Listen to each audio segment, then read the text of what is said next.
Renewables and the Indonesian Society for Smart Energy, Masyarakat Energi Cerdas Indonesia. Assalamualaikum warahmatullahi wabarakatuh. Salam sejahtera bagi kita semua.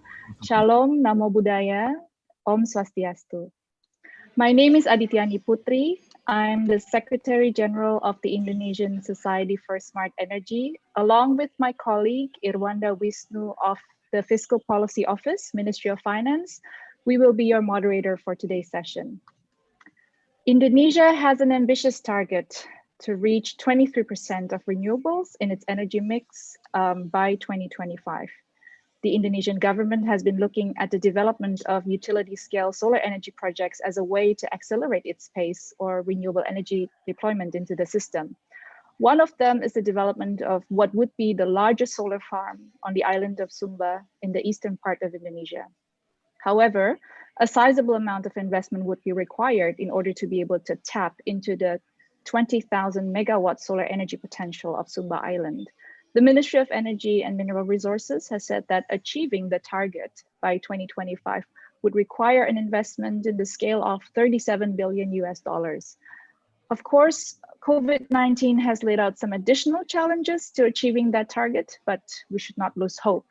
Evidence has shown that renewable energy investment has picked up in many countries around the world, despite of the pandemic. Today's session will thus discuss the opportunities and challenges that lay ahead of the Sumba Solar Farm, an ambitious but visionary project that seemed to have the potential to attract the investors needed to jumpstart the energy transition in Indonesia.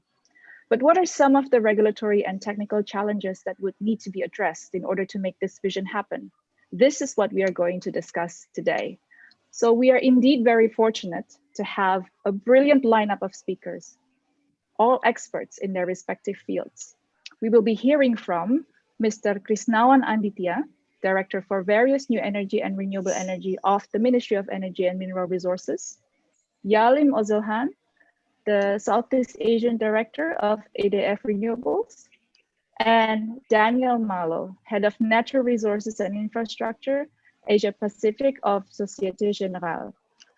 Now, before we start, the panel discussion will be by the Honorary Sugeng Suparwoto, Head of Commission 7 of the House of Representatives, Republic of Indonesia, and will be followed by an opening statement by Mr. Widiono, the founder of the Indonesian Smart Grid Initiative, or PJCI. But before I welcome both, I would like to remind participants to place their audio on mute, participants specifically for when the discussion is in progress, to ensure the smooth proceeding of this discussion. Please place your questions in the chat and please indicate your name and institutions when you do so. My co-moderator and I will be selecting questions to be read out in the Q&A session. We would like to apologize beforehand for we would be unable to address all questions due to the time constraint that do. I would like to invite the Honorary Sugeng Suparwoto to deliver his keynote address. It will be delivered in Bahasa Indonesia. There will be no interpretation, but I will do my best to summarize the main points of the speech. Bapak Sugeng, mohon kesediaan Bapak the speech untuk menyampaikan keynote. Time is yours, Pak. Ya, terima kasih Mbak Fitri, moderator. Bismillahirrahmanirrahim. Assalamualaikum warahmatullahi wabarakatuh. Yang kami hormati Bapak Widiono, yang kami hormati sebagai founder PJCI, ya beserta seluruh rekan di PJCI yang hadir pada kesempatan ini. Yang kami hormati Bapak Chrisnawan Anditya, Direktur Aneka Kementerian SDM Republik Indonesia. Yang kami hormati juga Bapak Yalim Ozilhan, Southeast Asia Director EDF Renewable.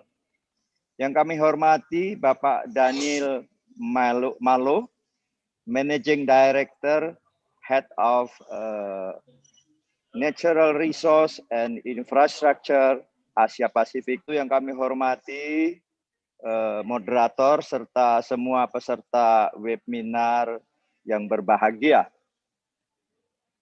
Bapak Ibu sekalian, pasti pertama-tama kita semuanya bersyukur kehadirat Allah Subhanahu wa taala bahwa kita semuanya sehat walafiat meskipun Covid sampai hari ini masih melanda dunia dan terlebih juga di Indonesia ini. Dan kami selaku Ketua Komisi 7 sekali lagi mengucapkan terima kasih ikut dilibatkan dalam webinar kali ini yang secara spesifik akan membahas tentang potensi besar bagaimana solar farm bisa dikembangkan di Indonesia sebagai upaya kita terus-menerus untuk mencapai target-target dari energi baru terbarukan sebagaimana telah kita canangkan.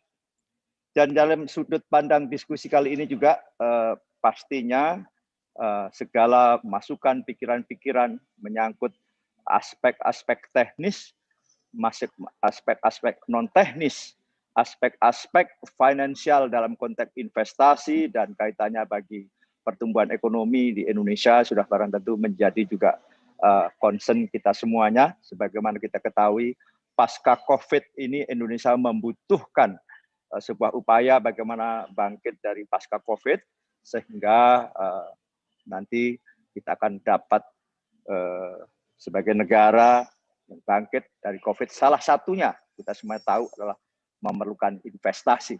Nah, forum ini saya harap akan memberi pandangan, memberi kemungkinan-kemungkinan, bahkan sampai tingkat implementasi praksis bagaimana program-program renewable energy dan khususnya misalnya solar farm ini bisa diimplementasi di Indonesia.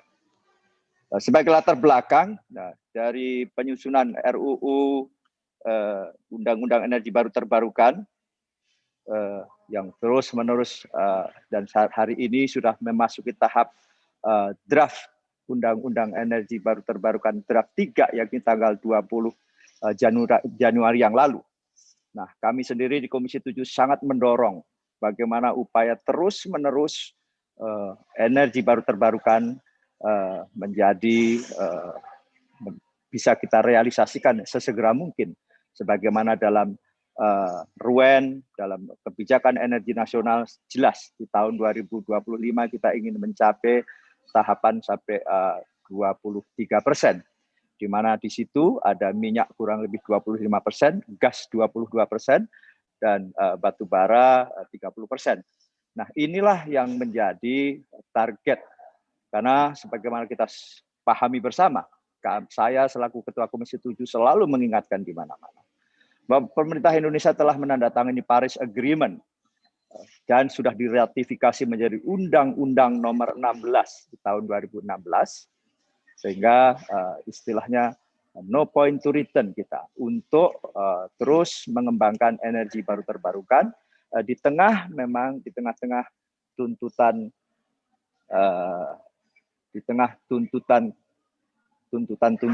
bagaimana ketersediaan energi yang murah juga menjadi persoalan untuk Indonesia hari ini. Mohon maaf, apa masih jelas ya? Kok ini ada? Masih Pak, silahkan diteruskan. Ya. Dilanjutkan. Ya, sekali lagi Komisi 7 hari ini sebagaimana juga menjadi prioritas kita di Komisi 7 bahwa legislasi yang kita prioritaskan adalah tentang energi baru terbarukan, Undang-Undang Energi Baru Terbarukan. Ini tidak lain tidak bukan adalah untuk memberi kepastian, memberi payung kepastian hukum, kepastian investasi perihal tentang energi baru terbarukan ini. Sebagaimana kita ketahui, salah satu keluhan dari berbagai pihak tentang energi baru terbarukan adalah tentang kepastian usaha, tentang kepastian hukum. Nah, diharapkan dari Undang-Undang Energi Baru Terbarukan yang ada, maka akan bisa menjadi kepastian yang ada. Saya ada sebuah presentasi mungkin ya bisa ditampilkan sehingga kita akan beberapa hal menyangkut kebijakan dengan berbagai latar belakang yang ada di dalamnya, sehingga kita memungkinkan langkah-langkah yang jauh lebih taktis dan lebih strategis lagi ke depan. Ya, jadi saya sebutkan sebagai revolusi kebijakan energi baru terbarukan. Next ya.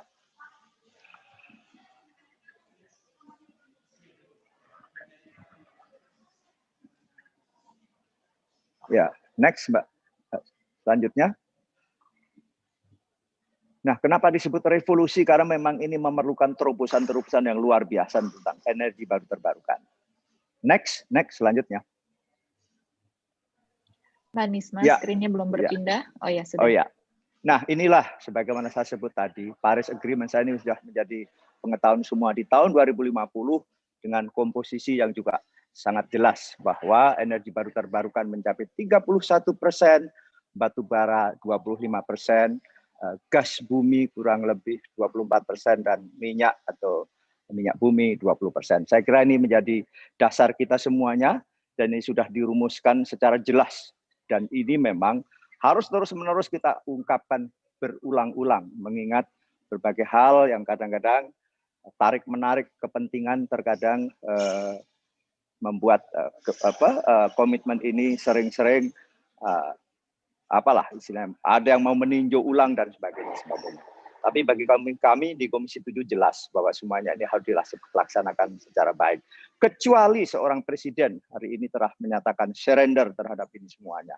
Kecuali itu. Kalau tapi belum mengemukan tentang ketakmampuannya untuk merealisasi target-target energi bauran energi, saya kira Komisi 7 tetap untuk mengupayakan. Next selanjutnya. Ya, kita sadari betul bahwa komposisi dari energi baru terbarukan hari ini secara kapasiti total dari 62 giga, hampir 63 giga, kurang 80%-nya masih fosil, bahkan lebih 85% lebih, bahkan itu masih 80% lebih adalah fosil. Kita energi baru terbarukan baru kurang lebih 12% saja, di mana dari fosil itu masih sebagian besar adalah batu bara, ada juga kerosin, gas, dan juga minyak.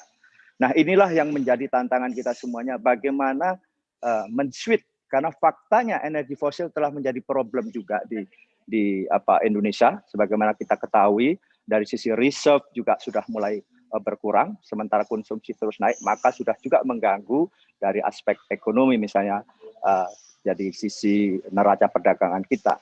Maka dari itu, mau tidak mau kita harus mulai shifting dengan sangat-sangat serius bagaimana pindah ke energi baru terbarukan. Ada transisi yang harus berencana dengan baik, sehingga setiap tahapan-tahapan telah tersedia dengan baik, seluruh potensi kita kerahkan. Next, selanjutnya. Ya, memang adalah tantangan utama EBT di Indonesia banyak sekali. Menyangkut political will atau keberpihakan. Nah, dalam konteks political will ini, kita harus menekankan apa yang disebut dengan affirmative policy, kebijakan yang memihak. Kalau tidak, kalau kita hanya semata-mata berdasarkan business as usual saja, sudah barang tentu, lantas nanti jatuhnya pada hitungan-hitungan ekonomi yang terus-menerus belum dianggap sebagai yang efisien dan seterusnya. Maka diperlukan terobosan-terobosan secara political will, kebijakan.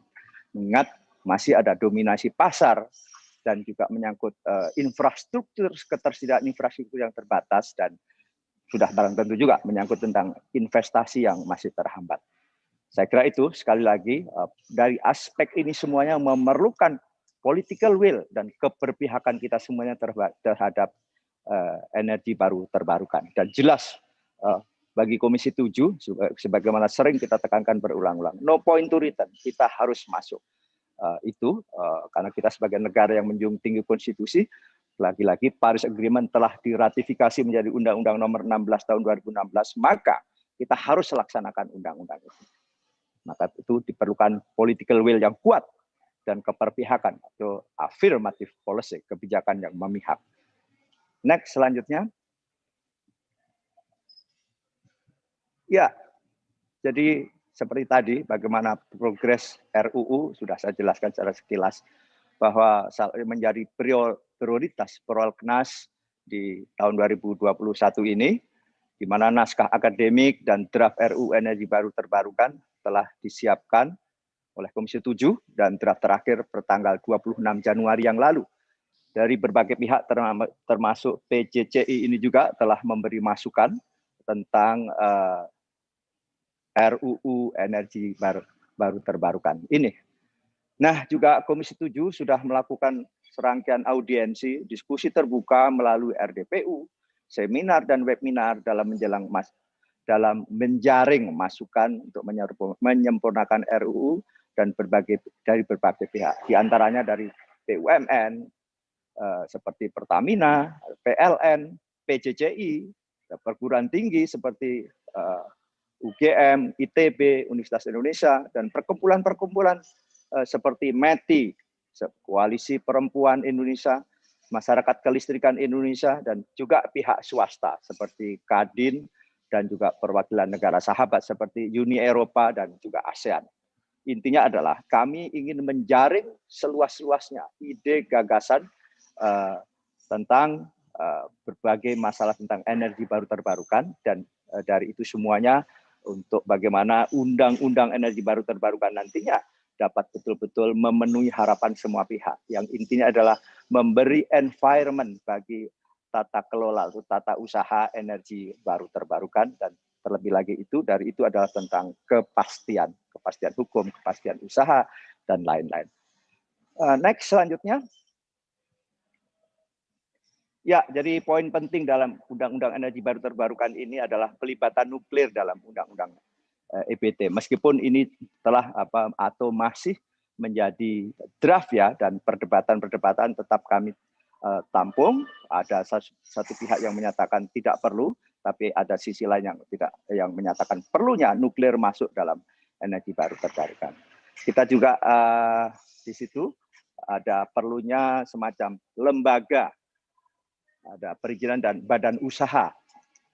Jadi kita tercantum dalam undang-undang itu, kita tekankan dengan jelas tentang kepastian berinvestasi dengan memperkuat prinsip bankability dan tentang proyek EBT tersebut. Dan misalnya dari sisi risk sharing ya, dari risiko bagaimana seperti di panas bumi, kami drive sedemikian rupa bahwa risiko itu diambil alih oleh negara.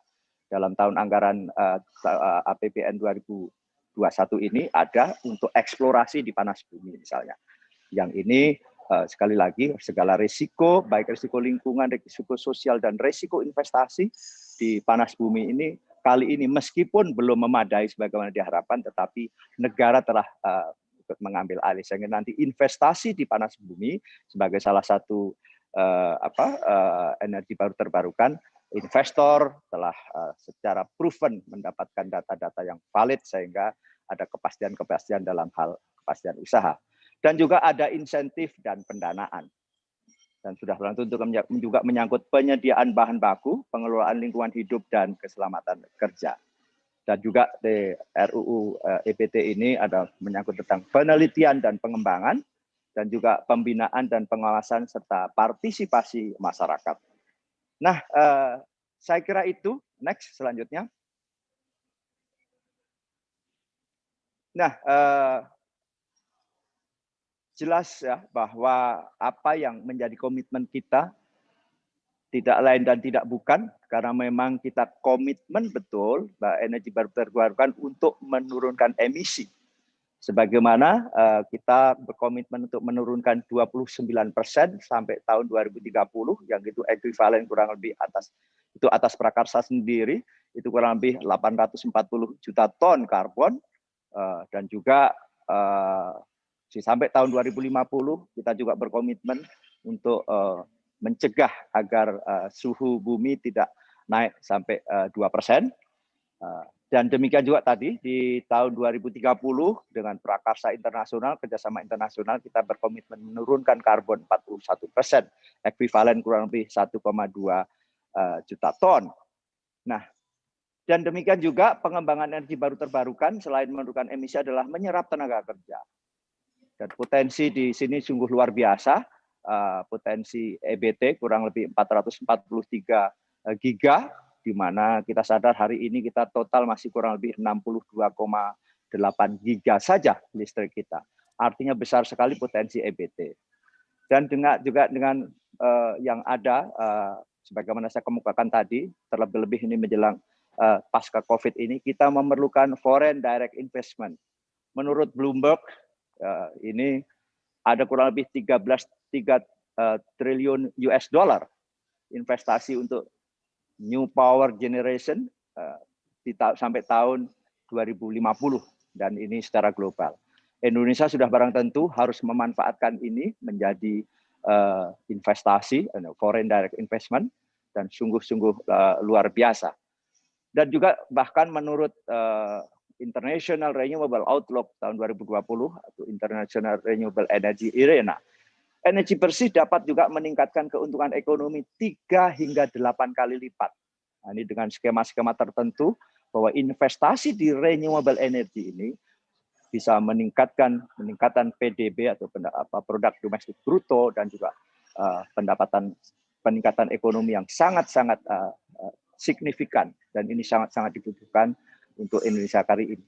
Dan hal lain sebagai syarat bagaimana kita bahas secara khusus hari ini tentang solar farm adalah kita juga mempunyai cadangan nikel yang cukup besar yang menjadi salah satu kunci global di industri baterai. Hanya sayangnya untuk baterai storage kita tidak punya lithium, kita punya nikel, kita punya kobalt, tapi kita tidak punya lithium. Maka saya di Komisi 7 mendorong agar Main HID dalam hal ini pertambangan melakukan aliansi-aliansi strategis dengan negara-negara atau korporasi-korporasi besar dunia yang memiliki lithium. Sehingga alangkah idealnya kalau baterai storage nanti juga dibangun di Indonesia, diproduksi di Indonesia, sehingga menjadi sangat murah dan itu menjadi efektif bagi peningkatan energi baru terbarukan, khususnya solar farm. Itulah saya kira hal-hal yang saya sampaikan, Bapak Ibu sekalian. Saya sekali lagi mengucapkan terima kasih sekali. Forum ini sungguh penting sekali. Harapan kami Komisi 7 adalah bagaimana dengan forum semacam ini lantas menghasilkan sebuah kertas kerja atau sebuah action plan yang jelas, dan apalagi terlibat dalam hal ini adalah unsur pemerintah, sehingga bisa menjadi dasar kebijakan yang diimplementasikan secara real. Misalnya betapa potensi besar kita untuk solar farm ada di NTT, Pulau Sumba dan Pulau Timor, dan juga NTB dan juga Bali. Dan saya sudah bertemu langsung dengan ketiga gubernur ini yang sangat-sangat menyambut baik kalau mau mengembangkan energi baru terbarukan di ketiga wilayah ini. Saya kira itu moderator. Terima kasih banyak. Pak Edi, Widiono, terima kasih, dan juga partisipan yang lain, termasuk narasumber. Sekali lagi saya mengucapkan terima kasih. Saya mohon maaf, moderator dan Bapak-Bapak Ibu sekalian, saya tidak bisa terus mengikuti karena saya ada di suatu tempat yang sebetulnya saya harus mengerjakan sesuatu dan rapat-rapat dengan pimpinan kami. Demikian, terima kasih. Billahi taufiq wal hidayah. Assalamualaikum warahmatullahi wabarakatuh. Waalaikumsalam. Terima kasih banyak Pak Sugeng sudah meluangkan waktu untuk kami hari ini. Saya akan beralih ke bahasa Inggris ya Pak, mohon izin. Thank you very much, the Honorable Sugeng Suparwoto, for having delivered his keynote address. In his speech, he very much expressed the Parliament's commitment to supporting affirmative policies to support renewable energy implementation and deployment in Indonesia in order for Indonesia to meet its target of achieving 23% by 2025 and 31% by 2050, as well as achieving its commitment to reducing emissions as per its nationally determined contribution to the Paris Agreement, that is by 29% by 2030 unconditionally and 41% with international assistance. So those are really excellent news. Pak Sugeng, the Honorable Sugeng Suparwoto has also elaborated on the progress of the Renewable Energy Bill that is currently being drafted in Commission 7. As you all may know, there's a new and Renewable Energy Bill that is slated to go to floor this year, as it has been included in the list of prioritized legislations for the year. The Commission has gathered feedback from various parties, including from the Smart Grid Initiative, PJCI, industry players, and Renewable Energy Association, as well as scholars and academia. Nuclear energy is indeed included in the bill, but he's expressed that the Commission is weighing its role as there are diverse opinions expressed at the moment. There is also a proposed new independent regulatory body to oversee acceleration of renewable energy. There are a range of incentives and financing mechanisms laid out in the draft, as well as support for research and development. And the bill also aims at the bill is also aiming at ensuring that there is environmental supervision and that public participation is guaranteed in planning and implementation of renewable energy projects. So these are all indeed very, very good news. I'm going to have to move on to the next speaker. Thank you once again, Pak Sugeng, for spending some time with us. And all the best on your endeavor. We will surely be updating you on the progress of this discussion. Thank you. Pak Widiono, as the founder of the Indonesia Smart Grid Initiative, you are now up to provide the opening statement, Pak. But perhaps if you could just keep to 5 minutes, that would be great, so we can progress to the discussion. Thank you very much, Pak Edi. Time is yours. Thank you, Didri. Good afternoon, ladies and gentlemen, especially to Pak Sugeng, to all the speakers. I'm probably one of the most happiest person today when we launched this program of seminar on Indonesia's largest solar farm, key opportunities and challenges. And this is because I understand that Indonesia has started energy transition dates back on 2010 when government declared fast track program number 2, 10,000 megawatt to be built, 6,000 of them are hydro and geothermals, which would add to our renewable capability at the time. And in our in my role as a member of the energy board at the time, we have launched plan to achieve 23% by 2025, a target which is at that time is believed to be achievable because there are enough projects on the pipelines to achieve this. So unfortunately, things did not did not result as what we expected. Now in 2020, we have just achieved 12% of renewables, and there are still a long way to go. Our project on the pipeline, hydro and geothermal keep delaying because one or other problems. And so at this moment, we are proposing solar energy and wind energy as the solution to maintain our target.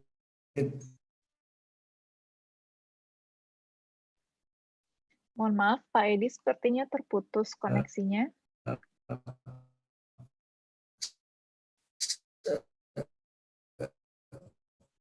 I believe we are experiencing minor technical issues. Nisma, could you please confirm if this is the case? Mbak Nisma, apakah memang demikian? Pak Edi terputus? Ya, Pak Edi nggak bisa ini sebentar. All right. In this case, I am asserting my moderator authority. Terputus, he's Pak Edi. back. Maaf, Pak Edi, you were cut off due to the intermittent connection. Please continue. Okay. Hold on. I'm trying to reconnect. Oh, is it now? Yes, you're back on. Okay, I'm sorry. We have precisely 2 minutes left. Okay, I'll be quick, don't worry.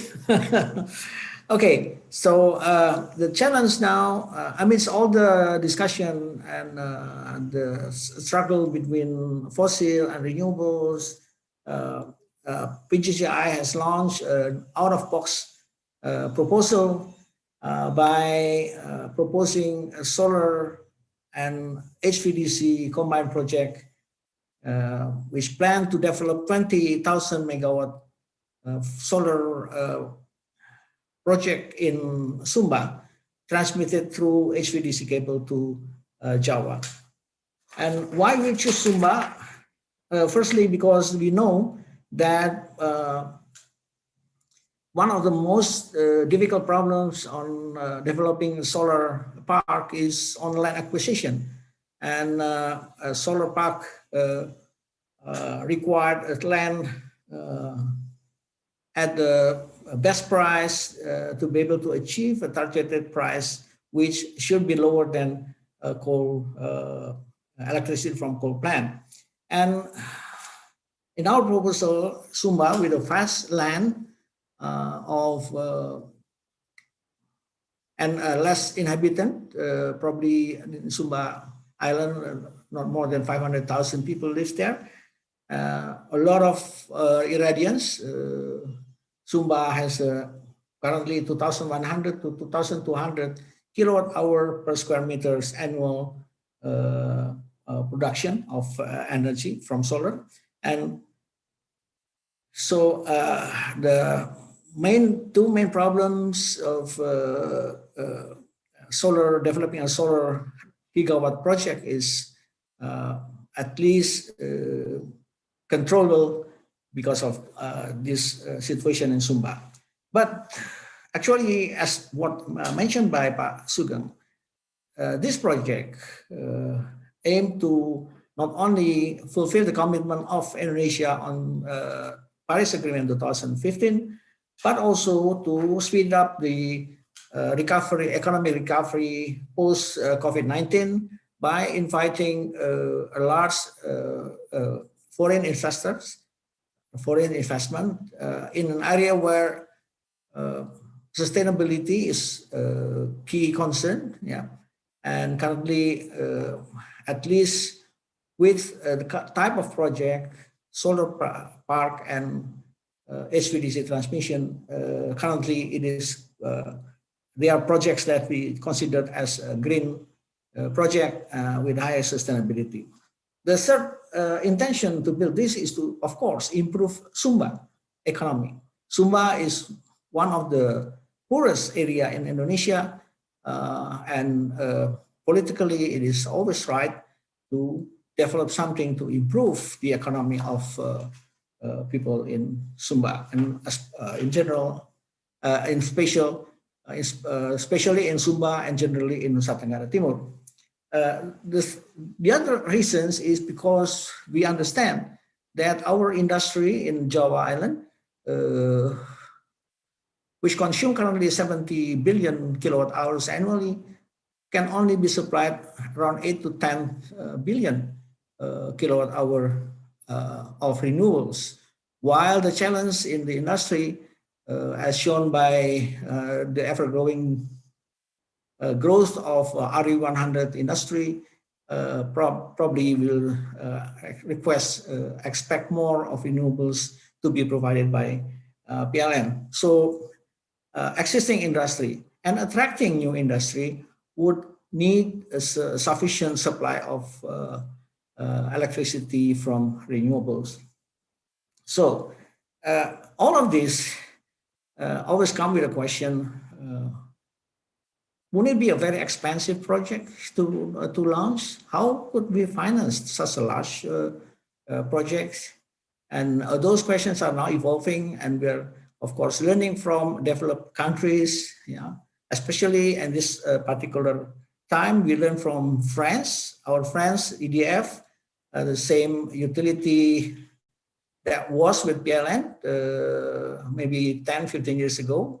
but EDF has now transformed itself into a utility which can absorb the task of energy transition and decentralization. And in fact, EDF Renewables has now becoming one of the big player globally on developing of renewables. All of this, of course, requires sufficient support. And we understand that Societe Generale has been in Indonesia for quite some time, financing not only a government, but also private projects like MECO, also some other IPP project. And currently, Societe Generale has also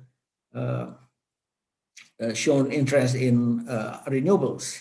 But above all, of course, today we will hear from Pak Chrisnawan, the officials from Ministry of Energy and Mineral Resources, the entity, government entity who has responsibility to achieve the energy transition target. And let's hear from them what is the strategy, how can we develop this fast capacity of renewables within a short time. Ladies and gentlemen, there's nothing I can say more except that please enjoy your seminar today. Be more active, raising your questions because at this time we have a very spectacular speakers in our event. Thank you very much for EDF. Thank you very much for Ministry of Energy and Mineral Resources, and to all speakers, to MECI, our partners, and also to Moderator Aditya, Aditya, and Pak Irwanda. Hopefully everything will be successful and have a good for all of us. Thank you very much. Wassalamualaikum warahmatullahi wabarakatuh. Thank you, Pak Edi, for such a succinct and comprehensive opening speech. Now I will hand over to my co-moderator, Bapak Irwanda Wisnuwardana, to moderate the panel discussion. Time is yours. Thank you, Putri. Good afternoon in Jakarta, Hong Kong, and Istanbul, and everywhere in the world. Ladies and gentlemen, thank you so much for investing your time with us. My name is Irwanda Wisnuwardana. I'm the co-moderator for webinar today. So today we have an amazing panel on Indonesia's largest solar farm, key opportunities and challenges, hosted by Indonesia Smart Grid Initiative.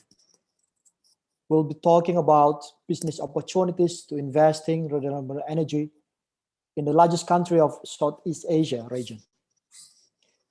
Our goal today is that whatever your role is in this industry or wherever you are, that you will come away with something, a new idea, a fresh perspective, a new strategy that you can apply to be more successful in your business or career regarding the renewable energy, in particular solar industry.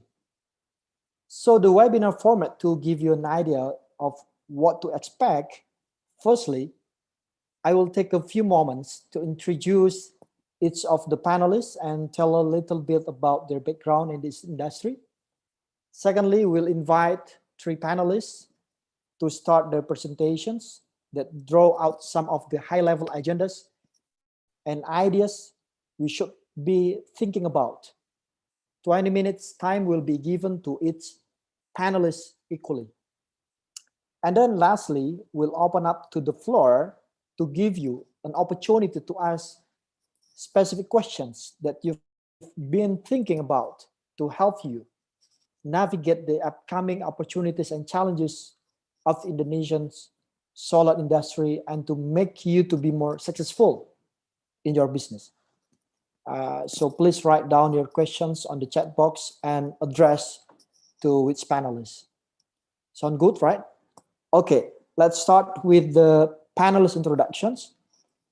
We have Mr. Chrisnawan Anditya. He is the director for various new energy and renewable energy of the Minister of Energy and Mineral Resources, Republic of Indonesia. He speaks from Jakarta, and he leave our webinar by 3 p.m. due to another engagement. And then we have the second panelist, Yalim Ozilhan. He is the Southeast Asia Director of EDF Renewables, speaks live from Istanbul, Turkey. And the last panelist is Daniel Mallo, the Managing Director, Head of Natural Resources and Infrastructure, Asia Pacific Societe Generale, a French multinational investment bank and financial services company headquartered in Paris, France. He delivers the presentation from Hong Kong. So, ladies and gentlemen, please give a warm welcome to Pak Chrisnawan, Yalim, and Daniel. Please, Pak Chrisnawan, to start your presentation for 20 minutes. The floor is yours from now on. Thank you, Pak Irwanda. Let me try to share my presentation. Okay, good afternoon, ladies and gentlemen. It is an honor for me to be here and then to give you some ideas and insight of the information regarding the Indonesia solar energy. So I will try to give you what is the current policy, trend, and outlook. So I will try to touch about what you call the current status of the solar power, trend and outlook of solar power plant development, and the update of some regulation of solar power. And the last one is the closing. Actually, you already aware this information. It is already given the information from Pak Sugeng, Suparwoto. The one thing that I need to give you the what you call attention regarding our commitment, the national commitment, it is already ratified under the law number 16. The contribution of the energy sector in reducing greenhouse gas emission with the 29% BAU scenario, with the self-effort is 314 million ton CO2 emission. And if there is international support, then we are trying to increase our commitment to 41%, and then the reduction CO2 emission from the energy sector can be higher, 398 million ton CO2 emission. So in order to to achieve this kind of reducing of the greenhouse gas emission, we will try to implement some action through the development, energy efficiency, energy conservation, as well as the implementation of clean energy technology. So how far our position in achieving 23% renewable energy target by 2025. So this figure, this graph show you the position of the share of renewable energy in our primary energy mix. You can see here by 2020, our renewable energy share was 11.2%. If you look at in the last 5 years, it has already increased, tend to increase, but it still need doubling in order to achieve a 23% our target in 2025. So we are trying to speed up, to making some effort to accelerate some renewable energy being developed is focus on fast installation and competitive price. And how is the potential of solar irradiation in Indonesia? You can see in this map, Indonesia solar energy. You can see all the Indonesian area is covering with the sun, and there is a huge potential to be explored more. If you look at actually in the bottom, the left bottom side, there is some technical potential of the solar. But I just give you the summarize the area who has the high technical potential of the solar is in Sumatra is Rio, South Sumatra, North Sumatra, Aceh, Jambi is Java. And in Kalimantan, there is a good technical potency as well. And then in the eastern region of Indonesia, East Nusa Tenggara, as I mentioned by Pak Edi, Sumba, Papua, and West Papua is also have a huge potential of the solar power. But if you look at the progress of the utilizations of this kind of the population of the potential, it is only 2.5% of the huge potential of renewable energy that is already tapping. If you look at in the solar, in the bottom line, only less than 1% of the solar potential already used. And there is a big room to be what you call to usage or to utilize more solar potential in the coming years. If you look at with the trend, the installed capacity of the renewable energy, the trend is an increase. The last 2020, the total installed capacity of renewable energy already 10 gigawatt. You can see the bottom the coming from renewable energies, and solar contribute in 2020 is 153.8 megawatt. And if you look at most likely solar installation, the additional solar capacity coming to the system in 2020 is come from solar PV rooftop with the total capacity is 14, almost 15 megawatt. I just want to show you the trends of the rooftop solar PV.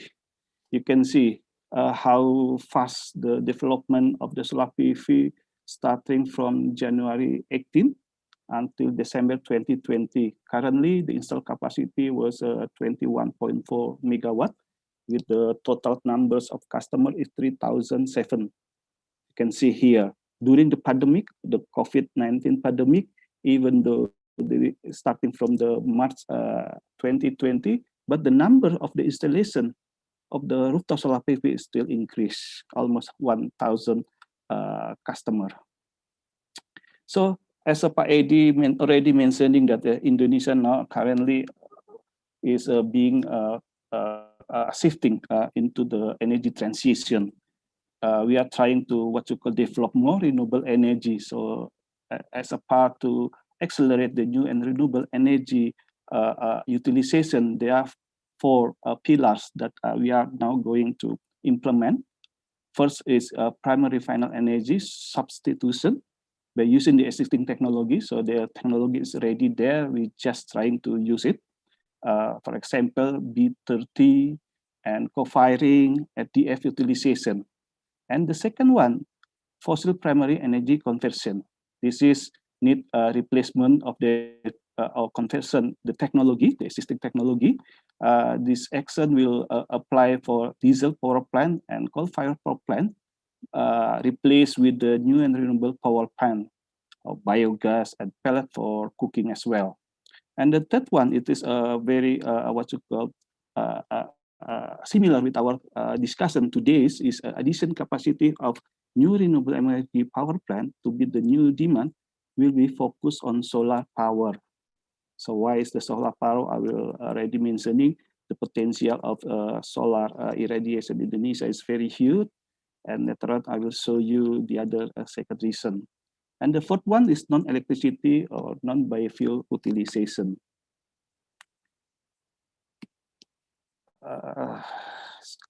This is actually the outlook under the draft National Green Energy Strategy. And up to 2035, the additional capacity of power plant to be developed is 38 gigawatt. And the second one, we try to prioritize for solar power. It is because lower investment cost, the installation is very fast, and we also already identify East Nusa Tenggara province as a bound for solar energy. And in the bottom, we try also improve the MEMR regulation regarding rooftop solar PV. And the second reason why we are trying to develop solar power, because we are still have a very huge potential, the installation of fast, and then The other reason is the cost of technology is already drops. You can see in here, in the past 5 years, the cost of the solar PV already declined significantly. In 2013 or 16, it is already sometimes in 25 cents. But now, the floating solar PV in Cirata, the price is only 5.8 cents. And then the other investor developer trying to propose solar PV, the solar farm, with the price is just less than 4 cents. So this is very tremendous. It's just a good sign for Indonesia to develop more solar PV in the coming years. So there are 3 trends actually regarding the solar PV development in Indonesia that will be entering the system soon. First is rooftop solar PV will develop massively. We already set up the program for the solar PV. You can see the number here. The target is 2.16 gigawatt. We already identify the buildings can be what you call put it the rooftop solar PV, government buildings, building and state-owned enterprise facilities, social, industry, business, and so on. And we expected it can be also rapidly increased by revising the ministerial regulation number 49. Actually, now the draft is still discussion, and we expect it soon will be stipulated by the minister. The second trend that will entering the development of solar PV in Indonesia is the large scale, or you can see solar farm. Before we just develop 10 megawatt, 20 megawatt, but now we already have a plan to develop gigawatt.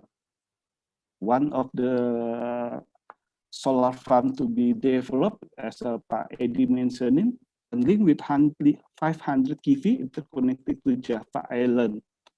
And then the intermittency could be reduced by quite large gas power plant and hydropower plant in Java. The other one is West Kalimantan with 1 gigawatt, and then the X mining located in Bangka, 1 gigawatt, and the other areas. Why Sumba? I just give you the brief, the information about the potential of solar and wind in Sumba. You can see through this map how big the potential of solar and wind in the Sumba.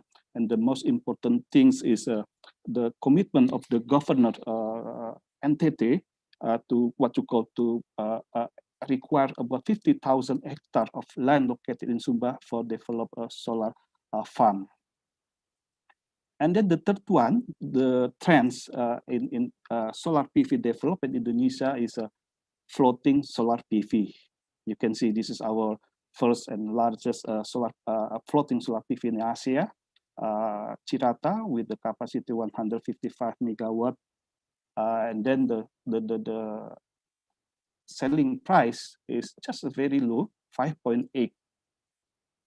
So we already tried to identify the potential of the floating solar PV to be developed. The total potential is 28 gigawatt, but the potential with the hydro coexist with the hydro power plant is 12 gigawatt. This will be developed by the government. You can see the numbers in Jamali 2 gigawatt, Sumatra almost 7 gigawatt. It's a very huge. Then we are now entering the development of solar PV is not just megawatt, but instead of the gigawatt capacity. So as a part to make sure to insurance the safety, security of the solar panel, we just recently, the minister already recently stipulated the ministry regulation number 2/2021. This is actually the implementation of quality of the crystal silicon photovoltaic. So we are expected, the government expected the solar what you call photovoltaic modules to be selling in the market and to be used by the people should be what you call put it standard with some testing and procedure before selling in order to safety, security, and protect the customer. The other one, in order to accelerate the development renewable energy, not only the solar, but others renewable energy, we already preparing the presidential regulation. Under this presidential regulation, there are three kinds of the scheme for the power purchasing by the PR later on. One is we are apply the feed-in tariff, is applied for all type of the renewable energy with the capacity up to 5 megawatt. And the other one, the second one is the ceiling price or harga patokan tertinggi. This will be applied others renewable energy with the capacity above 5 megawatt. And the third one is agreement price. It is only applied for the hydropower plant peakers for all capacity, waste power plant, biofuel, sea energy power plant for all capacity. So this is the draft is it is already prepared by involvement the stakeholder, and we expect it can be soon can be stipulated by the president. And then on top that this president regulation, we also already trying to ask the other ministers, institutions to involve or to play important role in developing renewable energy. So you can see the contribution, the role of each ministries or institution regarding the development of renewable energy. So we hope through the what you call the level of the regulation become higher as a presidential regulation, all the ministries and institutions with their role will participate in the successfully developing renewable energy in Indonesia. So as a closing, Indonesia committed to achieve 23% renewable energy. And then we are trying to focus into renewable energy, fast installation and competitive price. And in terms of solar power development, there are three trends. We'll be entering the electric system, rooftop solar PV will develop massively, large scale or solar farm, and then floating solar PV as well. And as a part to accelerate strengthening policy to the preparation or revising some regulation, it is being doing by the government. Some of them it is already stipulated, and some of them we are expected to be issued as soon as possible. Thank you for your attention, and I will give it back to Pak Irwanda. Thank you. Thank you, Pak Chrisnawan, for your great presentation. You gave us the latest information from the Indonesian government perspective, including the solar energy potential, the gap between potential and installed capacity, draft of regulations, and of course, huge opportunities to develop business in solar industry in Indonesia. So I can say that this is an excellent input for all of us. And you may leave our webinar if you may. And let us continue our discussion with the second panelist, Mr. Yalim Ozilhan. The time is yours.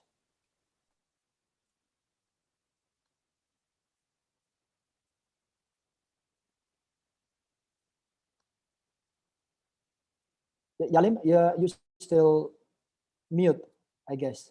There's no voice. Oh, yes, my apologies. Yeah. I was just, okay, the slides are up. Thank you, Pak Irwan, and thank you for the organizers for having me.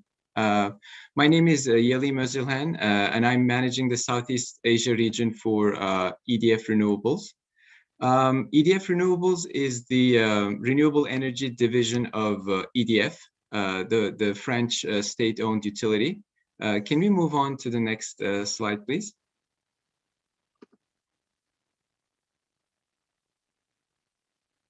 Yes, so we at EDF Renewables, we're active in multiple segments in the renewable energy business, wind, solar, and more increasingly battery storage. We're not doing hydro, that's a different division in the EDF group, so we're focused on these three segments. Here you see some key facts and figures about our organization. So maybe I'd like to highlight a couple of figures here for your attention. As you can see, we have almost 13 gigawatt of installed capacity. Actually, this number has moved a little bit. It's closer to 13 gigawatt. And in addition to our own projects, we're also doing third-party O&M operations. So together with our projects plus other parties' projects we're operating, we're essentially operating 15 gigawatt of a capacity. So it's not on this slide, but currently our portfolio is focused more toward wind. Out of the 13, we have roughly 10 wind and 3 PV. But clearly we're seeing a shifting trend in favor of PV. In the next couple of years and even beyond that going forward, we expect that PV will take a larger weight in our business. So next slide, please. Yeah, so here you see the geographical footprint of our business. So obviously France and more generally Europe is our home market. So that's where the business essentially started growing initially. And almost simultaneously, we also grew in North America. But more recently, we're seeing a lot more expansion and activity in what we call the non-historical markets, the international markets. Next slide, please, Andy. And we have been developing and building significant capacities in emerging markets such as South America, Africa, Middle East, and Asia. So in relation to Asia, we've started the Asia effort through India and China, the two largest markets, not only in Asia, but also globally for renewables as well. And more recently, we've become active in Vietnam and Indonesia. And for us, Asia is a major growth driver in the next years for our business.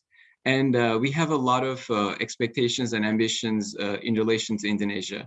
It's a country with a lot of potential, especially in PV, as was highlighted by the previous presentation. And we see that as a major target market for us in the next years. Yeah, next slide, please. Here, there's a simple chart that shows the skill set of our organization. As you can see, we're active through the entire value chain of the renewable energy business. And our preferred business model actually is to get into projects as early as possible, even at greenfield stage, because we believe that we add significant value to a project through these activities that you're seeing here. So ideally, we identify and prospect sites, we do early development, and then we move to pre-construction activities. We actually build our projects, do asset management, and then operate our projects on a long-term basis. So being a utility, we're interested in making revenues through sale of electricity, not financial transactions like flipping projects or selling down or things like that. And actually, there's one more step to this value chain that's not shown on this slide. It's repowering, which is essentially going back to the start and repeating the cycle over again. We have been doing this for some of the earliest wind projects in Germany. Their PPAs have expired because they were built 20 years ago. So we're redeveloping those sites with larger, more advanced turbines, and we're essentially repeating this cycle over again. So basically, we're doing everything that's to do in the renewable energy business. We're an integrated operator. So after talking about our company generally, I'd like to talk about two very important PV projects. One is actually an emblematic project that's quite well known in a lot of places, and the other one is a project that's currently ongoing. With the intention to possibly draw some highlights, some insights, and some parallels that can shed light on what Indonesia can do if they want to develop large-scale PV. So let's start with the first project. It's the Al Dhafra PV project in Abu Dhabi in the Emirates. I think most of you know this project by name, at least. It's a 2,000 megawatt project that was tendered in 2019 with a 30 years PPA on a BOO basis. The project is currently under construction. It's fully funded and the construction activity is going on. So this project is mostly well known for this very low tariff that has been achieved. It's 1.35 US cents per kilowatt hour that we have been able to achieve for PV for this project.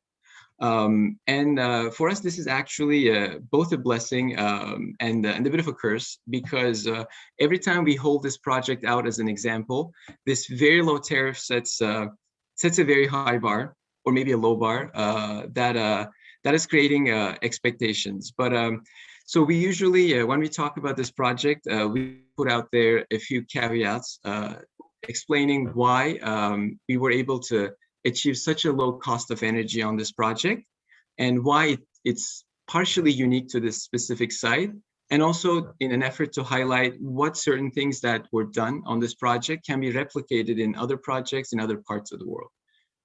So one of the key things to mention for this project is the market itself, the Abu Dhabi Emirates market. It's generally viewed as a quite safe investment destination by investors. So it attracts a low risk premium for investors, which is resulting in relatively low IRRs, which obviously helps in achieving such a low tariff. The second thing is obviously the scale of the project. So we're talking about 2 gigawatts, which is quite a large size for PV, and that enables and helps us get a lot of economies of scale, a lot of optimizations across the scale. So that is also quite important in being able to achieve such a low tariff. The third thing is the solar irradiation on this site. It is one of the best solar resources in the world, excellent solar irradiation, which is quite unique. You don't see this except in a few places in the world. And obviously the quality and the abundance of the solar resource is playing a large role in being able to get to such a low tariff. And the last thing, which I think is the more important thing that we can look at in the context of Indonesia, is the way the tender was organized. So basically the tender was organized in a way that there was a tendering authority, obviously, and this authority de-risked the project and the bidding for the investors by taking a lot of the development activity under its responsibility and providing a good quality package development activity to the bidders, so they can essentially de-risk their bids. So what did they do? The tendering authority identified the site, so there will be no differences between the bidders in terms of the site. Everyone is bidding on the same piece of land, the same site. The tendering authority also provided the land rights, so that essentially took away the risk premiums a lot of foreign international investors would incorporate into their bids when they think about how they would deal with the land rights, delays, timeline, and that kind of process. And in a similar vein, the tendering authority provided a very good quality site data package that is including bankable solar irradiation measurements, some good quality survey reports on the soil, geotech conditions, hydro conditions. So through doing all these activities, the bid process was essentially de-risked. A lot of the risks that investors would incorporate into their tariff proposals in relation with their return expectations have been taken away by the tendering authority. And that also has helped a lot in our ability to get to such a low tariff. So let's move on to the next slide. So this is a second project that is currently ongoing. So the bid hasn't been awarded yet, but it's I wanted to highlight this because it's essentially going in the same direction. It's a solar park tender in India, 2.5 gigawatt, 2,500 megawatt in Karnataka, India. And similar to the Aldafra case, there's an implementing authority or an agency that is in charge of tendering the site. And here you see the general project structure. So the developers who will take megawatts within this general megawatt allocation will be awarded by a reverse auction, and then they'll sign PPAs with the designated off-taker. Hello? Anyway, so continue. And then the designated off-taker will... Please continue. Sorry for the disruption. Yes. Yeah, so let me just back it up for to a few seconds back. So basically, the awarded bidders will sign a power purchase agreement with a designated off-taker, and then the off-taker will sell the power on to the distribution companies of India. So let's move on to the next slide. So here, I'd like to take you through the activities that the tender organizer is doing, which is similar to the LDAFRA case, and even going a step further. So what they're doing is they're handling all the approvals to build and operate the project. So the bidders, investors, they won't have to worry about that, and they won't have to incorporate that into their tariff proposals. Similarly, they're taking care of all the land process. The land is being provided by a lease to the winning bidder. The organizing authority is also responsible for all the transmission infrastructure for the project, all the way up to the grid interconnection point, the grid substation.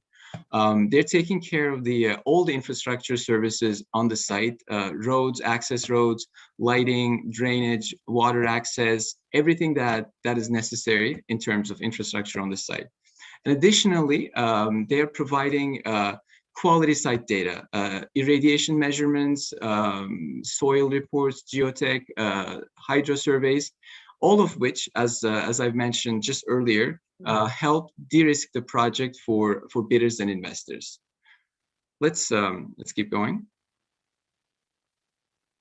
Andy, yeah. So basically, the key takeaway through these two projects is the more the development process is de-risked and is taken under the scope of a tendering authority, the tender organizer, the more aggressive the investors will be, because they'll see the project as having been significantly de-risked, and that will allow them to offer more aggressive tariffs. So from our standpoint, if Indonesia is interested in developing large-scale PV, Indonesia can replicate a similar model where the tendering authority in charge of organizing the tender will essentially de-risk the project by carrying out a lot of the development steps for and on behalf of the bidders, by taking care of the permits, land access, land rights, site data, and site infrastructure. Of course, for these services, a fee can be charged, and these costs can be socialized across winning bidders. But the key point there is the fee should not be at a high margin, because that obviously will play into the tariffs. So this is essentially the message that I wanted to pass on to this at this event. Basically, that this could be a good example for Indonesia in terms of structuring large-scale, gigawatt-scale PV, and this model can be followed, and it has been proven that it yields good results. And we as EDF Renewables, we would be very happy to support any effort, any initiative to develop PV in Indonesia. Thank you. Thank you, Yalim, for your excellent presentation. You have provided your company's portfolios, global-wide operations, skill set position, ongoing project in some Asia countries, the best practices and lessons that Indonesians can learn. Your information was very helpful for the policymakers, businesses, and academics to develop more ambitious solar energy industrial development in Indonesia. So again, thank you. And now the time has come to the last panelist, Mr. Daniel Mallo. The floor is yours. Thank you very much. And I will discuss today the point of view of a provider of capital to the solar power sector. And what I propose to do today, I think I have about 15 or 20 minutes, is to give a really quick introduction of who we are and what we have done in Indonesia, in particular in renewables. Talk about how we see the investment landscape for solar in Indonesia, what are our key investment considerations as an investor, and then talk about a little bit the project finance approach to those projects, the risks, and where the capital is coming from to finance projects of those sizes or magnitudes. And then finally, maybe touch upon quickly what COVID means for the sector, short-term, long-term impact or financial impact of COVID, and then maybe a few final thoughts on what could be done to continue to fast track the development of the sector in Indonesia. I think Yalim made some very, very good points already on what is getting done in other markets to fast track the development of the sector. Are you able to put up my presentation?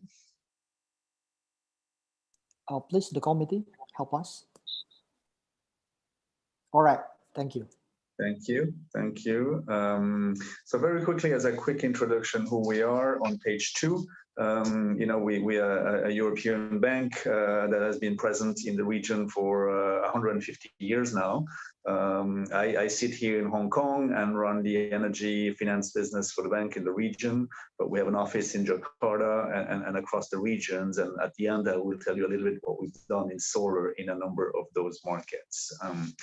On the next page, just wanted to recap really quickly what our policy is and our commitment to the climate is. So that's on page 3. Thank you.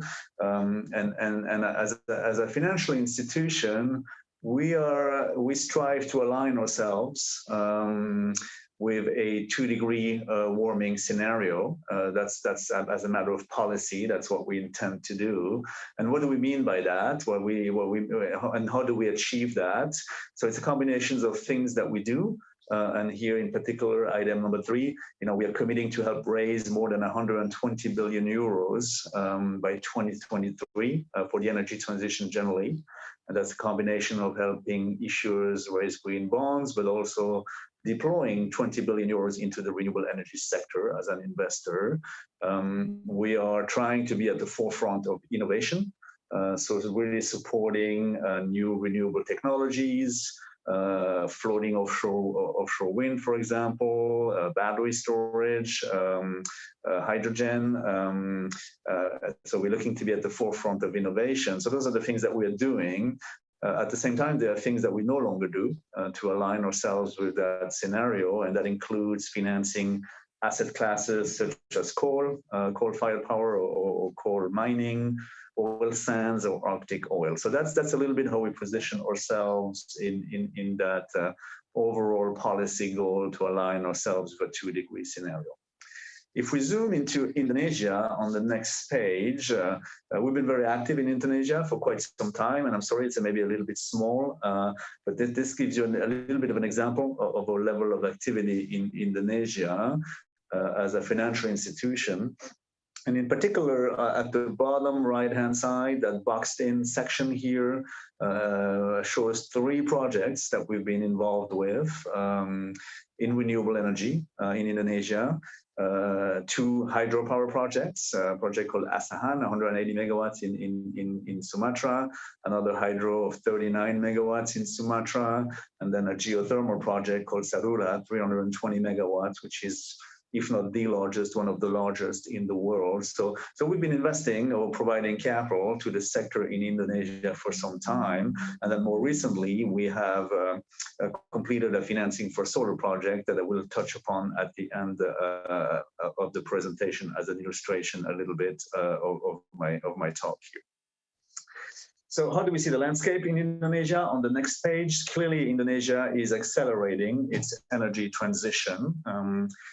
And I think I agree with Yalim. I think there's a lot of potential for solar in Indonesia, even if there is a lot of potential in hydro and geothermal. Indonesia is blessed with having those resources in abundance on the hydro and geothermal side. But nevertheless, what you need in every market is a rather diversified energy matrix.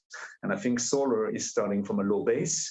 But it is, in my mind, poised to accelerate. It is a large economy. It is, if we put COVID-19 aside for a second, it is a country that has typically exhibited relatively high GDP growth rates.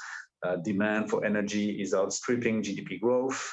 Indonesia has thousands of islands. Some of them will never be connected to the grid, so there will be a need also for micro-type solutions where solar can come in on a distributed generation basis. So there's a number of reasons why we think there is grounds to be optimistic for the development of the sector in Indonesia, and we see it as quite encouraging. On the next page, I wanted to maybe summarize what are our key investment considerations. We're a provider of capital, and we tend to invest for the long term. So what matters to us? What do we like to see in a market in order to invest? And I think it's three main categories that are required to really make the sector a success. The first one is a regulatory framework. Whether we're in Indonesia or in India or in the United States or in Japan, what we are seeking is really, and both for equity capital and for debt capital, what we are seeking is a stable and rather permanent regulatory framework, a clearly articulated energy policy. I think it starts with the policy making, and we heard earlier on this session from the policy making side. But that is important. It is important that the country has a clearly articulated energy policy and regulatory framework that is conducive to those kind of investments. And that also means having revenue certainty and a quality revenue agreement, a power purchase agreement that is long-term and that is structured in such a way that it attracts capital. So that is one important piece of the puzzle. The second important piece of the puzzle is a good risk allocation. There are a number of early stage risks in projects of this nature. They include land acquisition, which can be tricky in a country like Indonesia. They include permitting, securing permits, securing government approvals. Those things are important. And before large amounts of capital can be invested, they need to be taken care of. And I think Yalim's analogy with what's happening in India, in particular, is very interesting, right? The ability to really fast track some of those processes, land acquisition, by setting up those solar parks has been very efficient in a market like India. And that is maybe one area where I agree absolutely with Yalim that Indonesia maybe can take a leaf from that market in a desire to fast track the solar industry in that country. And then we need adequate risk mitigation. So we need a rigorous approach to allocating the risks that are associated with developing and building a solar plant. And then thirdly, we need efficient financing. Those things cost money, sizable amounts of money at times. So you need an efficient source of capital.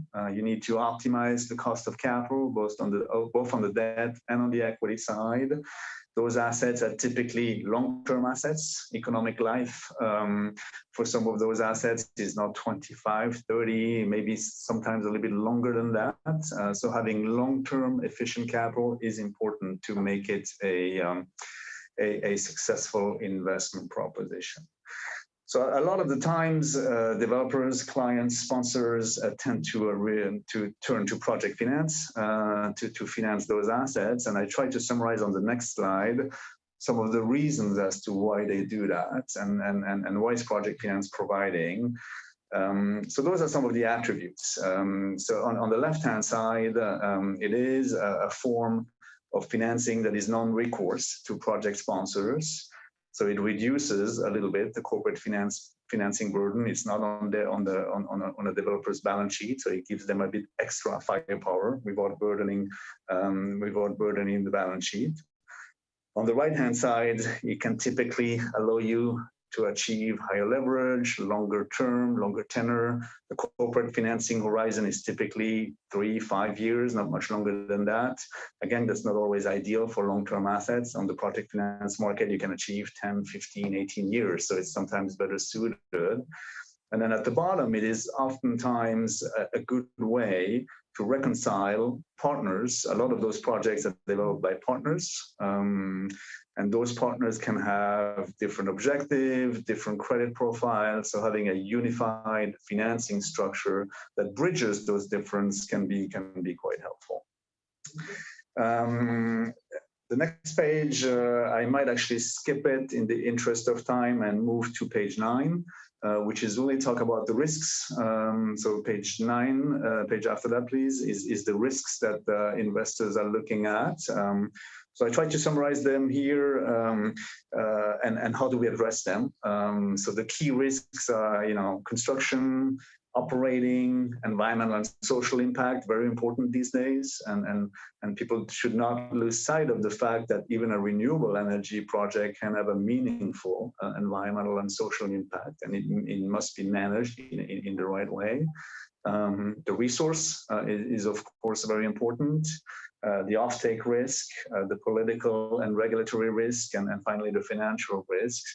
So all of those risks exist, but all of them can be addressed and mitigated.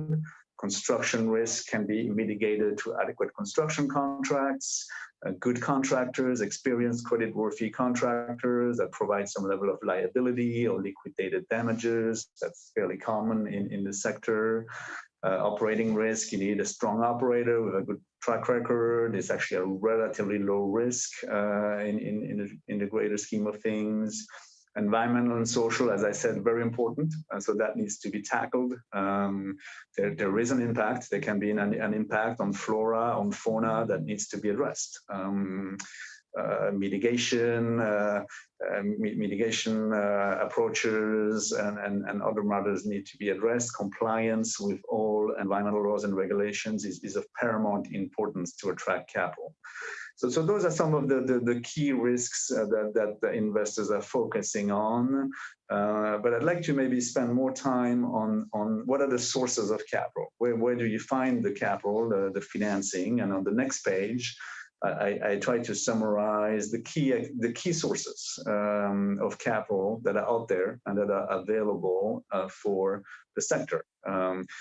They're all slightly different in how they structure the capital that they can provide. They all have benefits and drawbacks, and they're all a little bit a function of the specifics of the project. For a very large project, and Yalim mentioned 1.5 billion, that's very large.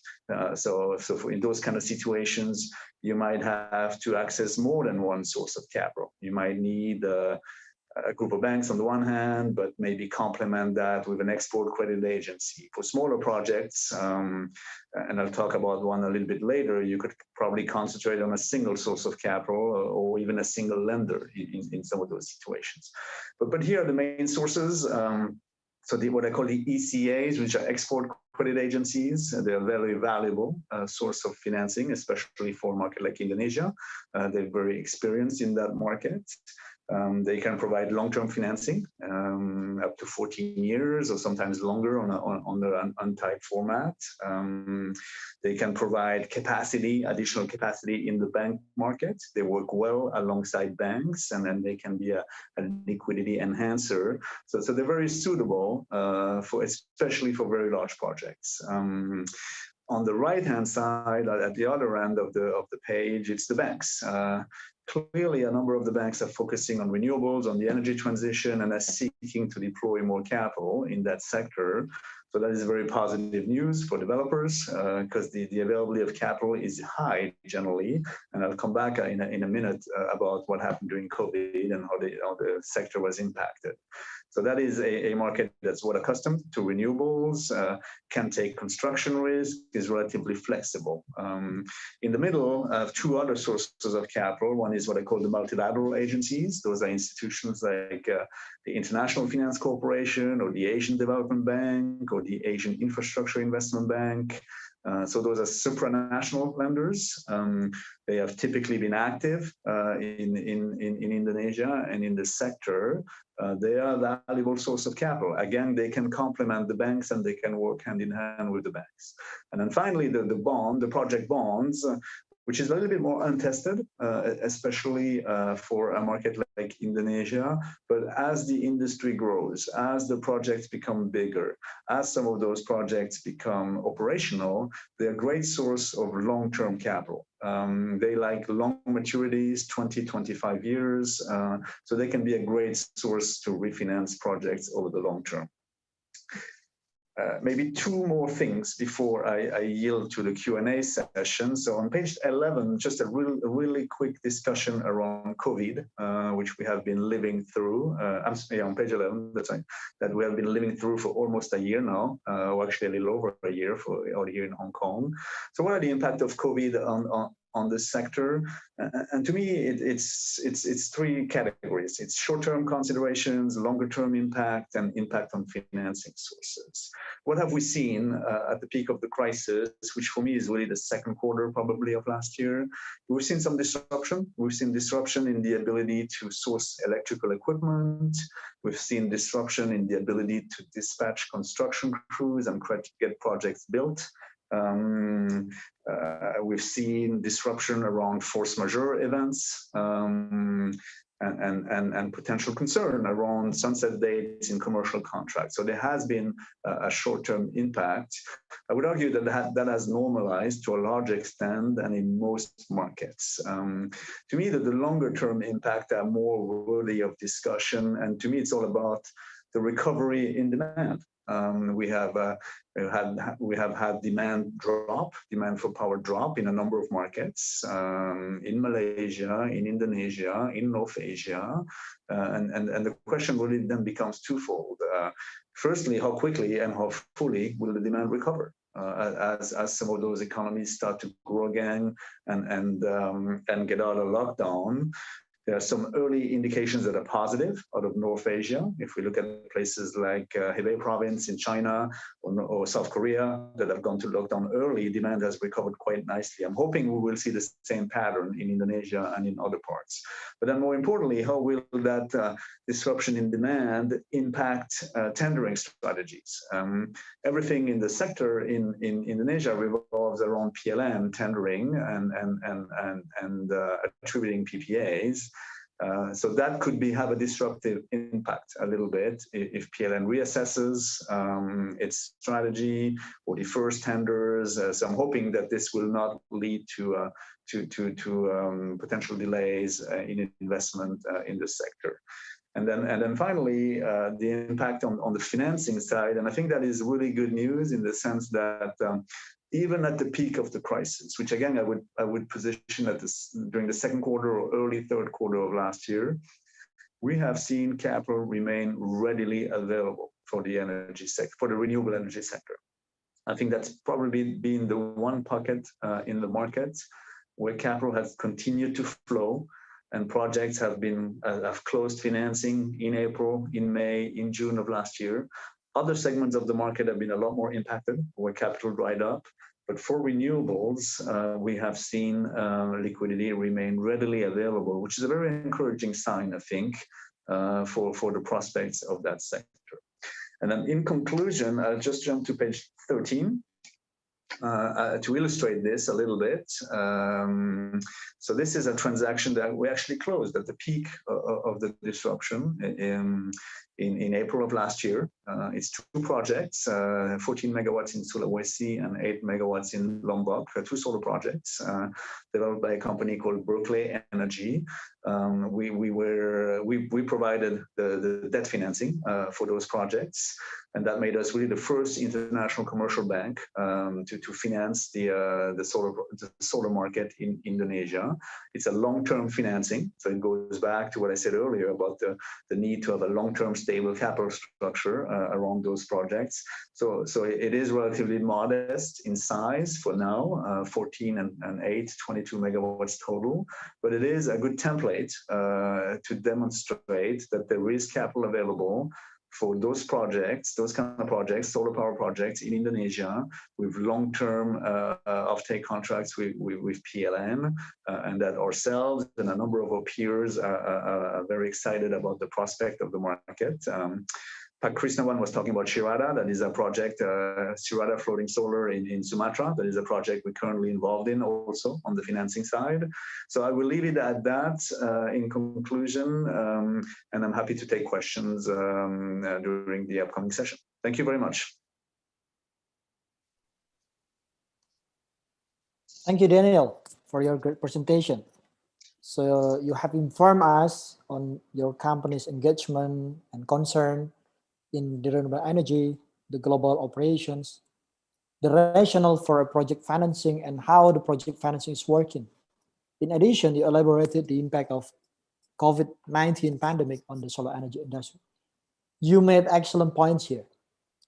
So, ladies and gentlemen, from those three presentations, we have gathered rounded views from key stakeholders, from the government, from the solar energy companies, and investors' point of views. So this is an amazing webinar that we can have it all within a very short period of time. Now we are going to have a Q&A session for 20 minutes. We are going to pick up 3 questions from the participants. But before that, may I ask the committee, do we have Pak Chrisnawan's deputy here that can answer inquiries on Pak Chrisnawan's behalf? If so, please introduce him or her to us. Thank you. And to provoke our discussion, I would like to ask your opinion to Pak Daniel and Pak Yalim, how Indonesia can narrowing gap between potentials and exploitation in solar energy industry. What kind of ecosystem or enabling environment that Indonesia needs to establish to unleashing the solar energy development? Otherwise, in my opinion, Indonesia will face a missed opportunity sort of situation. Please, Pak Daniel, Pak Yalim, if you may answer in a short way. Thank you. Sure, and I'm happy to start. Okay, I'm happy to start real quickly. So to me, how can you accelerate and fast track the development? I'm sorry, I have a bit of echo all of a sudden. Okay, how can you accelerate? Much better. Accelerate and fast track the development of the sector. I think a few things. So Yalim talked about the solar parks. I think that is a great idea to make that available, to make land available. Land acquisition can be a problem in Indonesia. We have seen other projects in other asset classes being delayed, sometimes for a long period of time, because of issues around gathering the land. So making the land available to bidders clearly would allow to fast track the development of this sector. Secondly, permitting and government approvals. Having the ability to provide a fast track program to fast track the issuance of permits, construction permits for the sector would be valuable. Thirdly, as I said, everything revolves around PLN as an off-taker in Indonesia.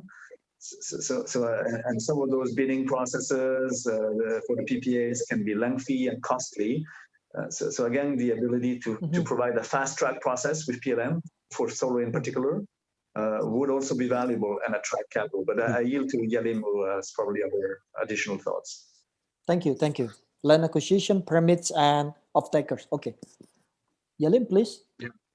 Yeah, thank you, Daniel. I think I agree with everything you've said. Yeah, I agree with everything you've said. Okay. And I guess I'll continue now. There's noise in the background, right, Irwan? It's not. No, the sound is clear. It's better now. Please continue. Okay. All right. Okay. So clearly, the solar parks we have mentioned is a good idea to accelerate growth in Indonesia. So that will also have the benefit of concentrating investments on parts of the grid that are stronger and more capable of accommodating large-scale renewables. And another benefit around that could be putting the local content requirement of Indonesia in perspective. Because if there's a large-scale deployment of PV that has been announced, I think that'll attract PV panel manufacturers to set up partnerships or factories in Indonesia. And then they will be able to better service the demand that will be triggered by these kinds of solar park large-scale initiatives. Another thing that I think that could be helpful is to have a more transparent program of development. So clearly, everything is flowing through PLN, as Daniel has pointed out, and we turn to PLN's planning documents, UPTL, and similar documents to have a sense of where could be the next PV opportunities in the country. Right. So I think if there's a better communication of what is coming up, what are the possible areas PLN is considering to integrate PV into the grid, I think that'll help developers prepare themselves better, take positions, and then eventually they'll be more competitive in an eventual tender or whatever process is going to be issued. Another thing that Indonesia can consider is boosting rooftop PV. I think there's an interesting potential for CNI rooftop in Indonesia. And as far as I'm aware, there's some problems in the regulation that is not really making it practical to build larger scale rooftop projects in Indonesia. So if that can be streamlined, I think there can be an interesting market for rooftop PV in Indonesia. Another thing that could be interesting is looking at hybrid projects, basically a combination of PV and storage. So currently we know that these two technologies can be combined to create hybrid systems that are able to act as baseload power plants, at least for a given time window. So that can also be a solution for Indonesia in terms of not creating additional intermittency on the grid. But then the question will be around the cost of these systems. So they shouldn't be compared in this case the cost of PV, but more to the cost of the baseload power plants that they're taking out of the system. So if the perspective would be to look at them in that conjunction, we'll clearly be able to see that they're very economic relative to natural gas power plants or even coal power plants, especially during peak tariff periods. And finally, one last idea that I wanted to mention is looking more at off-grid solutions, off-grid projects. So Indonesia is geographically is one of the best places to build a lot of microgrid or off-grid type projects. So if programs or initiatives in relation to this are announced, I think that can also bring Indonesia's PV capacity up to scale quite quickly. Thank you. Thank you. So I've gathered some questions to both of you. The first one is on the competitiveness of solar panel batteries so that the society can afford to buy, right? That's the first one. And then the second one is about the availability of skilled engineers in line with the infrastructure development that should be supported by human resource capacity. And then the third one is from Pak Edi to Yalim, especially. In India, solar park is different entity from IPP. What is your suggestion for Indonesia? Solar park developer, should it be state-owned enterprises or a private company? How to procure or sign solar park entity? Those three questions, please answer both of you, please. Started by Pak Daniel, please, Pak. Sure. I might focus mostly on the solar and battery because I think Yalim, as a developer, you probably have a better view on engineering pool. But maybe two comments on solar and battery. Clearly, battery is it's a little bit the holy grail for renewables, right? Because it takes away the intermittency that's inherent to renewable energy generation. And we have seen this deployed very successfully in markets like Australia or the United States. And there are two benefits. Typically, there are two benefits. One benefit is grid stability. It allows to greater grid stability, so that is appreciated by grid operators. And then the other benefits is when you're in a deregulated market like Australia or the United States, it really allows to maximize profits and to dispatch power into a high price environment. And under that framework, the incremental investment related to the battery can actually be recouped, right? Because you can maximize revenue, you can generate incremental revenues. So now if you move to Indonesia, that second element is less obvious, right? Because it's a closed market. Right. There is no merchant market, there is no spot market. So yes, it will have benefits in terms of grid stability, but it's a little bit more difficult to see how you're going to recoup the investment for the battery, but the ability to generate incremental revenue is not as obvious. So maybe I'll leave it at that for now. Oh, there's one question, additional question for you from Pak Edi. What is your experience with de-risking and viable gap funding effort from government? Who should initiate this? Please. I think the de-risking is something that we typically do when you approach a project. It's all about allocating the risks to the right party, allocating the risk to an off-taker, allocating the risk to a contractor, and in terms of mobilizing government-level funding, I would put that in the category of the multilaterals, the institutions like the Asian Development Bank, the IFC that provide that kind of funding. All right. Thank you, Daniel. So please, Pak Yalim. Yes, so yes, on the question about residential use of battery, it's not something that we take closely look at EDF Renewables. So I may not be able to give a very detailed account of this, but what we see in a lot of markets is that residential battery systems are actually competitive from a pricing standpoint. It depends on the regulations of the grid, whether you can charge from the grid and then you can sell your power on the grid. So it depends on a lot of things. And unfortunately, I don't have all the details in relation to how that's regulated in Indonesia. So maybe I'll skip around that question, but I'll echo what Daniel has said. I think battery systems has huge potential in Indonesia, especially given that one of the main challenges that is in front of renewables is intermittency. And battery systems today have the capability to solve this or mitigate it to a large extent, and the costs are coming down. There's universal consensus that storage costs are going to come down significantly. So in light of all this, I think there's huge potential for deployment of battery systems in Indonesia. All right. All right. So ladies and gentlemen, we finally come to the end of this panel discussion. I'd like to thank you so much to all the panelists for your informative and interesting presentation. Hopefully our discussion will help Indonesian effort to develop solar energy industry in the future. Please give a round of applause for the panelists. And I give the floor back to Putri. Thank you so much.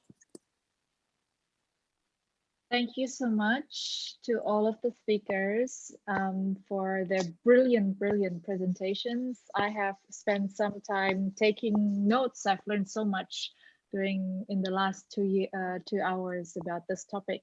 And thank you to my co-moderator, Pak Irwanda Wisnu, for having moderated the panel discussion in a very efficient and effective manner, so that we have 12 minutes left to the closing of the session, and we can now hand over to Pak Edi Widiono as the founder of the Indonesia Smart Grid Initiative to provide a closing statement for this webinar. Time is yours, Pak. Thank you very much, Putri. And I have to admit that I'm glued to my chair listening to all presentations today. They're very good. They're very enlightening, give us a lot of experience and understanding about what's happened outside there in the international market on the development of renewables. Also, we have heard what the government of Indonesia is planning to achieve 23% by 2025, as well as support, political support from our Energy Commission in our parliament, has been spoken by speakers of Commission 7, Energy Commission of Indonesian Parliament. There are still some questions which I think still lingering in our mind. What step should be taken by Indonesia to be able to achieve a target, especially as Pak Yalim explained, there are a lot of things in which the preparation, the government or the tenderer of the owner, in this instance probably PLN, should prepare before they do a tender process. So minimizing the risk and obtaining the most economical price. And also we have learned from Daniel that financings are still available even during the COVID era, especially for renewables. And I think this is a good news for us. We have come sometimes in our a bit skepticism about the availability of fund on our project investment in Indonesia, but what Pak Daniel explained is clearly wipe out all this hesitancy about the availability of fund, but we have to learn how to tap those fund resources with the preparation in our regulation, with preparation in our structure of development of IPP in Indonesia. Thanks again to all speakers for all their contributions, and also to Adhityani and Mas Irwanda for their utmost effort to give direction to our seminar today.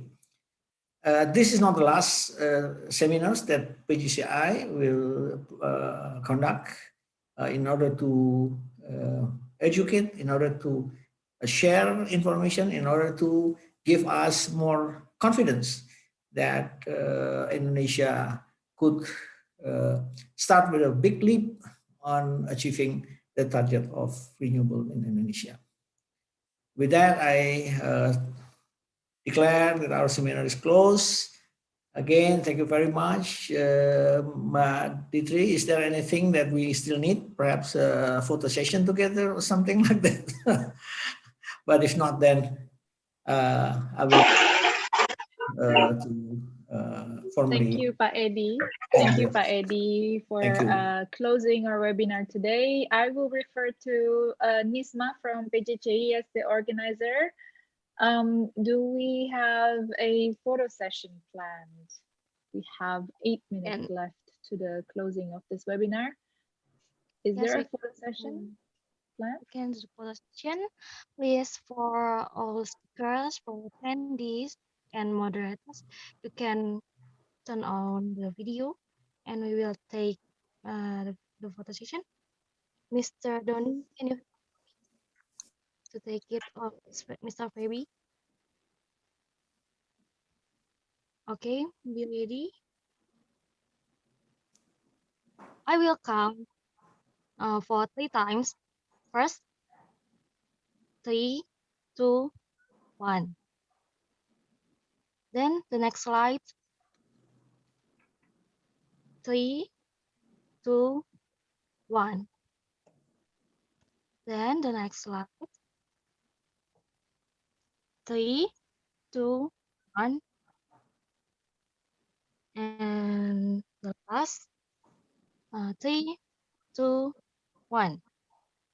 Thank you. I'm back to Thank you all. Thank you. Thank you. Thank you, Mbak Nisma. The art of taking photos in during the pandemic in a virtual setting it is quite interesting, isn't it? Once again, thank you to everyone who has made time to take part in this webinar. Indonesia's largest solar farm, key opportunities and challenges. Thank you to the speakers, Pak Chrisnawan, who has left early, David, and also Yasin. Thank you very much to everyone. This concludes the webinar for today. Stay tuned for more announcements for future webinars hosted by the Indonesia Smart Grid Initiatives. As Pak Edi said, this will not be the last webinar on the topic or on the topic of energy transition and renewable energy in Indonesia. Okay, bye-bye. Thank you. Bye. Thank you, Yalim. Thank you. Thank you. Thank you, Bye. Yalim. Sorry for mispronouncing your name earlier. Everyone. And thank you, David. Pak Edi, makasih banyak ya. Thank you, Pak Edi, Mas Irwan. And thank you, Putri. Mr. Andi. Thank you, Mr. Pak Andi, terima kasih Pak Andi. Sama-sama, Pak. Terima kasih, Pak Andi. Terima kasih, Sama-sama, Pak Pak. Andi. Pak Karno, Pak Bawa.